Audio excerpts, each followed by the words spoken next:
History is a story told in whispers, a patchwork of legends and scars left by time. We piece together our past from ruins and relics, but what if the most crucial chapters are missing? Sometimes an object surfaces that challenges everything we know, a key with no lock, a map to nowhere. Imagine a symbol older than writing itself, the Lost Emblem, perfectly geometric, impossibly intricate. It appears across cultures and eras, yet belongs to none. It's a ghost from a forgotten age, a riddle etched into the bedrock of civilization. Our journey begins not in a museum, but in the dust of an archaeological dig, searching for the piece that changes the whole picture.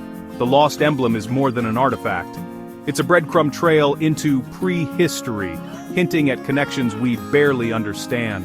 To follow it, we must question everything, dig where others have given up, and listen to stories dismissed as myth.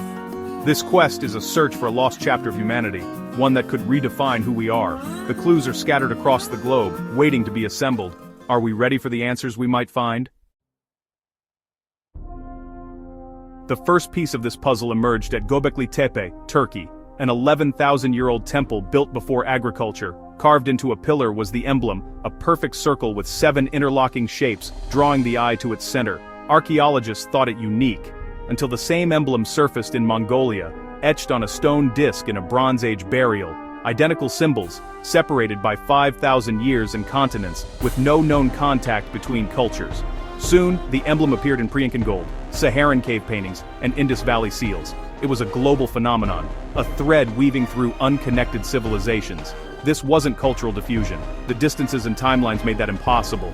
It was as if the symbol was planted, a seed sprouting worldwide. Perhaps it was the legacy of a single vanished ancestor, a source civilization.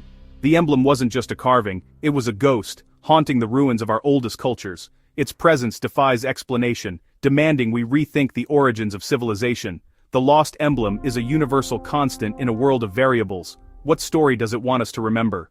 Docile in times of peace yet ferocious when provoked, the she-wolf is the quintessential symbol of Rome and her empire. It relates back to the story of Romulus and Remus, 2 twins from Alba Longa, modern-day Castel Gandolfo. When their grandfather, King Numitor, was kicked off the throne by his brother Amulius, the usurper ordered for the infant twins to be thrown into the Tiber. As more emblems surfaced, scientists analyzed their materials, and the mystery deepened. Some were palm-sized discs of a metallic alloy, iridium and osmium, metals rare on Earth and nearly impossible to forge with ancient technology. Their melting points are far beyond what ancient forges could reach. Yet these discs were perfectly crafted, with smooth surfaces and microscopic crystalline structures. Theories abounded: meteoritic origins, lost technologies, or something even stranger. The identical intricate emblem, etched with surgical precision, ruled out simple explanations. The discs became evidence of advanced material science, technology out of place in the ancient world. If our ancestors could craft these, what else did they know? The emblem was no longer just a symbol, it was proof of a lost advanced civilization. The question shifted: who were they, and what happened to their knowledge? The evidence was in our hands. Literally. The past was far more complex than we ever imagined. A radical theory emerged: the First Empire. Long before Sumer or Egypt, a single advanced civilization spanned the globe. They built megaliths, mapped the stars, and used the Lost Emblem as their crest. After their collapse, survivors rebuilt with fragments of lost knowledge, explaining shared myths and technologies across isolated cultures. The emblem was their most sacred relic, a memory of a golden age. Evidence includes precise astronomical alignments, advanced mathematics, and depictions of ancient machines. Mainstream academia remains skeptical, but the emblem discs are hard to dismiss. The First Empire theory, however radical, fits the facts. It paints a human story older and more mysterious than we ever dared to imagine.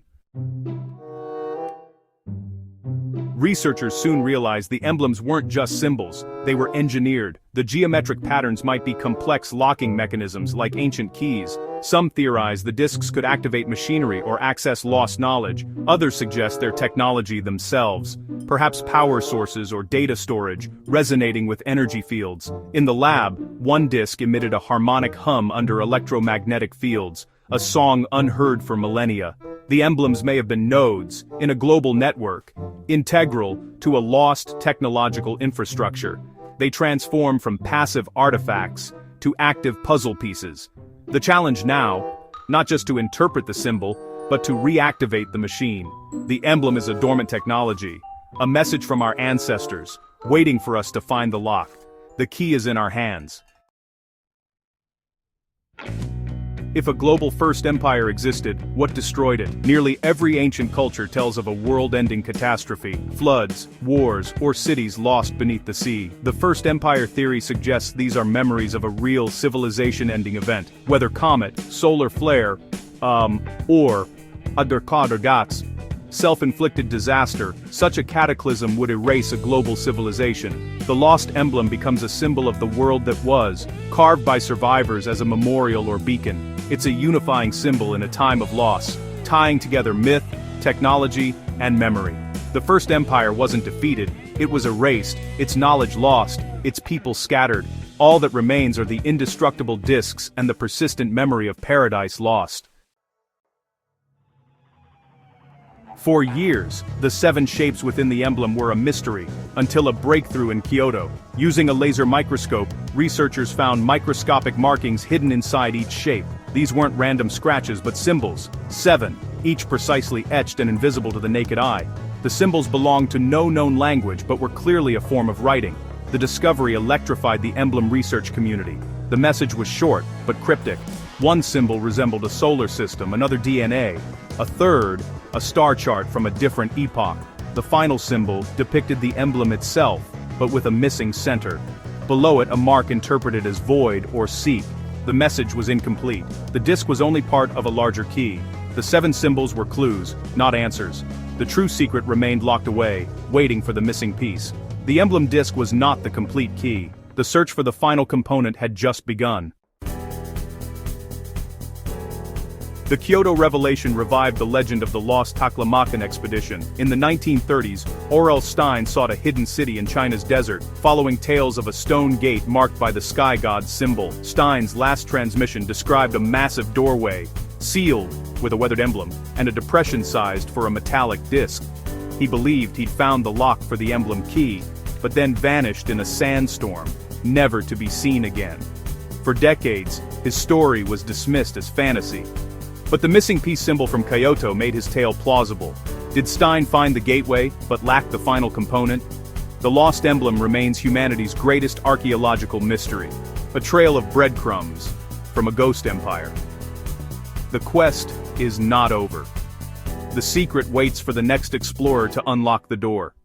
The search continues.